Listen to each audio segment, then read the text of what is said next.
इस वर्ष इंटरमीडिएट में लगभग 65,000 विद्यार्थी पास हुए हैं और अलीगढ़ ज़िले में जो डिग्री कॉलेजेस हैं, ग्रांट इन एड और सेल्फ फाइनेंस के मिला करके वो उपलब्ध सीटें केवल 9,000 हैं। तो स्वाभाविक है कि बड़ी मारामारी होगी। और एक दिक्कत हमें भी महसूस हो रही है कि अब इंटरमीडिएट की परीक्षाओं में उतनी शुचिता नहीं रही जितनी पहले थी। तो कभी कभी ऐसा महसूस होता है कि जो हायर मेरिट वाले विद्यार्थी आ रहे हैं वो कुछ विद्यार्थी बेहतर नहीं हैं। तो अगर बेहतर हो कि अगर वास्तव में श्रेष्ठ विद्यार्थियों को लेना है तो प्रवेश परीक्षा अगर करा दी जाए तो शायद सब सर्वश्रेष्ठ विद्यार्थी मिल सकते हैं छात्रों को। हालांकि विद्यार्थियों को परेशान होने की ज़रूरत नहीं है। सरकार ने व्यवस्था कर रखा हुआ है। Indira Gandhi national open university खोल रखी है और राजर्षि पुरुषोत्तम दास टंडन यूनिवर्सिटी खोल रखी हुई है और भी डिस्टेंस एजुकेशन से वो शिक्षा ले सकते हैं। इनकी मान्यता बराबर है, चाहे वो यूपी बोर्ड हो चाहे यूनिवर्सिटीज़ हों, तो छात्रों को कोई परेशान होने की आवश्यकता नहीं है। एडमिशन में बच्चे परेशान होंगे क्योंकि परंपरागत रूप से वो अपने स्थानीय महाविद्यालयों में डिस्टेंस और ओपन लर्निंग की जगह क्लोज्ड इंस्टीट्यूट में रेगुलर जा कर के पढ़ना चाहते हैं। जो डिस्टेंस एजुकेशन है, ओपन यूनिवर्सिटीज़ हैं, वो सप्ताह में एक दिन क्लास लेती हैं, गाइड करती हैं। तो अभी वो परंपरागत शिक्षण नहीं है तो उनसे अभी जानकारी नहीं है, तो बच्चे परेशान होते हैं।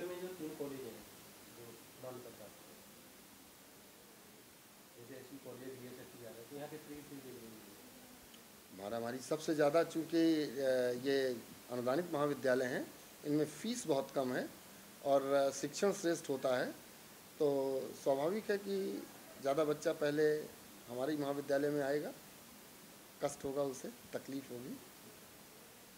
एसवी कॉलेज में आर्ट्स में 1,000 सीटें हैं, साइंस में 340 सीटें हैं और कॉमर्स में 240 सीटें हैं। जून लास्ट वीक हम प्रयास कर रहे हैं कि टोटल ज़िले में लगभग 9,000 सीटें उपलब्ध हैं, जो ग्रांट इन एड के महाविद्यालय हैं और जो सेल्फ फाइनेंस के महाविद्यालय हैं।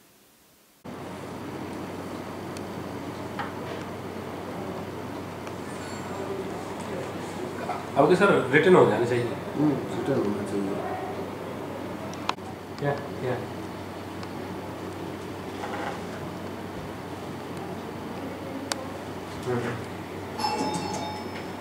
हाँ हाँ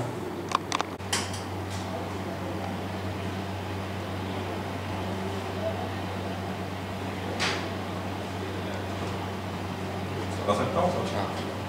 तो नमस्कार।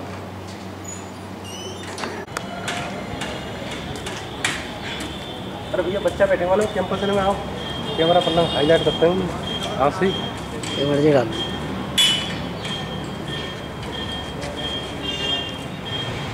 चल। जी मेरा नाम धर्मेंद्र पाल सिंह। कौन सी क्लास पास किया? जी अभी मैंने 12th पास की है अतरौली से और जी मैं बीएससी करना चाहता हूँ, लेकिन जिन लोगों ने नकल से जो इंटर पास किए उनके मार्क्स ज़्यादा हैं और हम लोगों के मार्क्स कम हैं, तो हमें उम्मीद है कि हमारा एडमिशन इस कॉलेज में नहीं हो पाएगा। हम सरकार से रिक्वेस्ट करेंगे कि जो एडमिशन हो वो टेस्ट के आधार पर हो ताकि हमारा इस कॉलेज में एडमिशन हो जाए। क्या पढ़ाई नहीं की थी तुम्हारे मार्क्स कम क्यों? नहीं, मार्क्स इसलिए हमारे कम आए क्योंकि हम लोगों को नकल की व्यवस्था नहीं रही और जिन लोगों को नकल की व्यवस्था रही है उनके मार्क्स ज़्यादा आए हुए हैं, तो फ़र्क उनका नकल से और हमारा नकल से नहीं है। क्या होना चाहिए? इसमें होना ये चाहिए कि उनका जो एडमिशन हो वो टेस्ट के आधार पर हो, जिससे कि हमारा भी इस कॉलेज में एडमिशन हो जाए। क्या नकल वाले के एडमिशन होंगे और पढ़ाई वालों के? अब सर इसमें तो ये है कि नकल वालों की ही उम्मीद दिखाई दे रही है, हम जैसों की उम्मीद तो दिखाई नहीं दे रही है कि हम जैसों का एडमिशन हो जाएगा, क्योंकि उनके नकल से मार्क्स ज़्यादा आए हैं और हमारे बिना नकल के मार्क्स कम आए हैं। मेरिट कम रहेगी तो हमारी मेरिट कम है और मेरिट के आधार पर अगर अब टेस्ट के आधार पर अगर एडमिशन होता है तो हमारा इसमें चांस रहेगा, और अगर टेस्ट के आधार पर नहीं तो हमारा इस कॉलेज में एडमिशन नहीं होगा। मेरा नाम कोमल वाशने है और हाँ, जो हाई स्कूल इंटर वगैरह में जो है यहाँ पर 9,000 सीटें हैं, मतलब वो की गई हैं। तो यहाँ पर जो बच्चे मेहनत करते हैं उनकी परसेंटेज बहुत कम आई है और जो बच्चे नहीं पढ़ते उनको इनकी हाईएस्ट परसेंटेज आई है। तो उसमें दिक्कत, नकल से बच्चे पास हो जाते हैं और उनको मतलब हमें इसके लिए हमें इन टेस्ट देना चाहिए जिससे बच्चों की क्या प्रॉब्लम क्या आ रही है एडमिशन में? एडमिशन में कि सीट यहाँ पर ज़्यादा है और एडमिशन प्रॉपरली नहीं मिल रहा हर किसी को, ये प्रॉब्लम है। मैं कैसे बच्चों को एडमिशन मिल रहा है?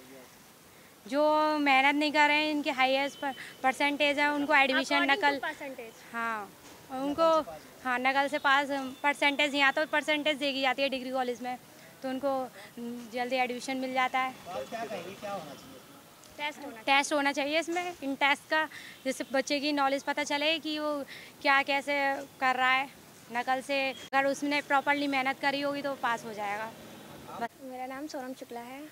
क्या दिक्कत आ रही है एडमिशन में, क्या कहेंगे? दिक्कत यही है कि जो नकलची बच्चे हैं उनको मतलब ज़्यादा प्रॉफिट मिल रहा है और जो मेहनत कर रहे हैं उनके लिए कुछ नहीं दिया जा रहा है।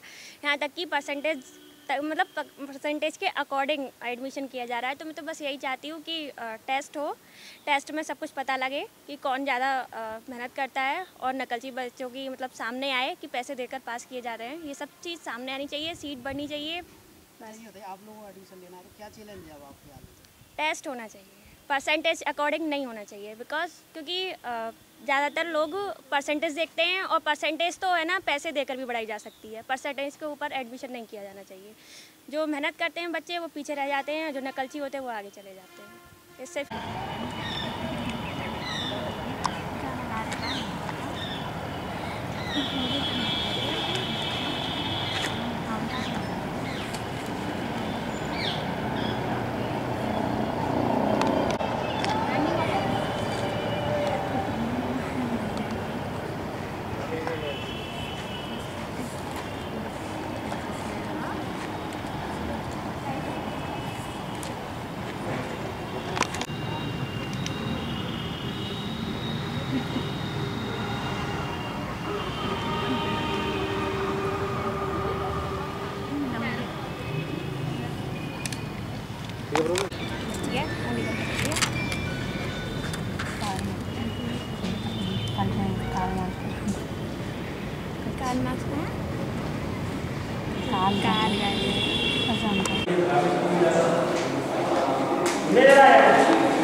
देखिए अभी 10th और 12th का रिजल्ट आया है कुछ दिन पहले।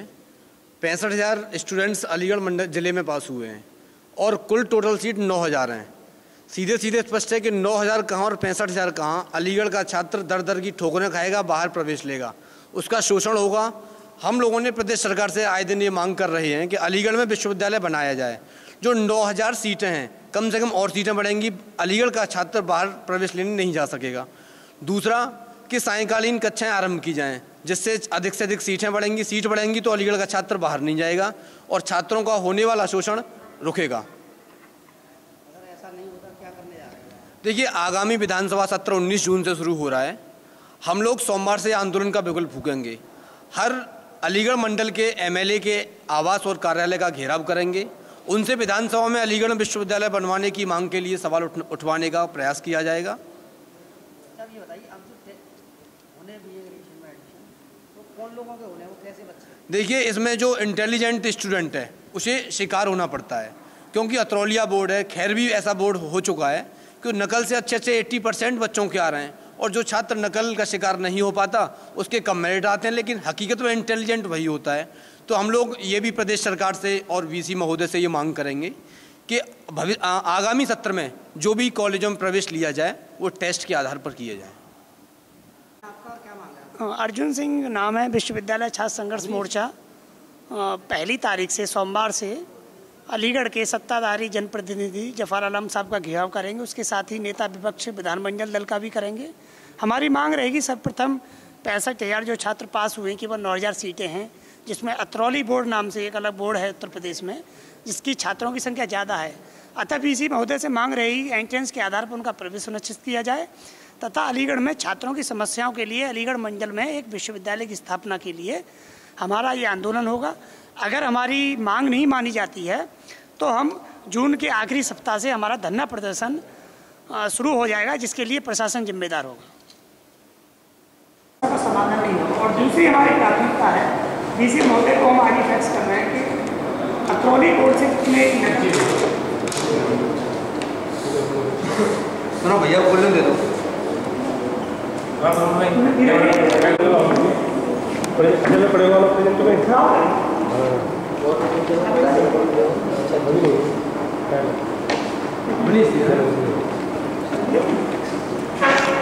छात्रों की एक बहुत बड़ी समस्या पूरे प्रदेश में ही उत्पन्न हो गई है कि इंटरमीडिएट का जो रिजल्ट है और यूपी बोर्ड का और सीबीएसई का वो बम्पर है, और उत्तर प्रदेश बोर्ड की हालत ये है कि नकल माफियाओं की खुली छूट से जो बिल्कुल कहेंगे दोयम दर्जे के विद्यार्थी हैं उनकी बहुत हाई परसेंटेज आई है, और जो मेधावी विद्यार्थी हैं वो बहुत कम रह गए हैं। प्रदेश में सांध्यकालीन कक्षाएं कहीं शुरू नहीं हुई हैं। पिछली साल भी हम लोगों की ये मांग थी कि सांध्यकालीन कक्षाएं शुरू हों, जिससे कि शिक्षा का जो निजीकरण है और जो व्यापारीकरण है वो बंद हो। हम लोगों की ये मांग रहेगी पूरे उत्तर प्रदेश में, विशेषकर अलीगढ़ में, कि सांध्यकालीन कक्षाएं शुरू की जाएं। हम लोग आज मुख्यमंत्री को फैक्स के माध्यम से भेज भी रहे हैं, वो अन्यथा पूरे प्रदेश में राष्ट्रीय लोकदल आंदोलन करेगा और सांध्यकालीन कक्षाएं शुरू कराने की मांग करेगा। और इसलिए भी करेगा क्योंकि जो मध्यम और निर्धन वर्ग तबके का जो विद्यार्थी है वो व्यापारीकरण के चलते और निजीकरण के चलते अच्छे संस्थानों में नहीं पढ़ सकता, जिससे कि सरकारी कॉलेजों में सीटें बढ़ जाएंगी तो दुगनी सीटें बढ़ जाएंगी, और जो एक बैलेंस होगा जो शिक्षा उच्च शिक्षा में अच्छे सुधार का वादा है मुख्यमंत्री जी का, वो भी पूरा हो सकेगा। अगर ऐसा नहीं करती है तो निश्चित रूप से इस बार बड़े व्यापक आंदोलन हम जुलाई से करने वाले हैं।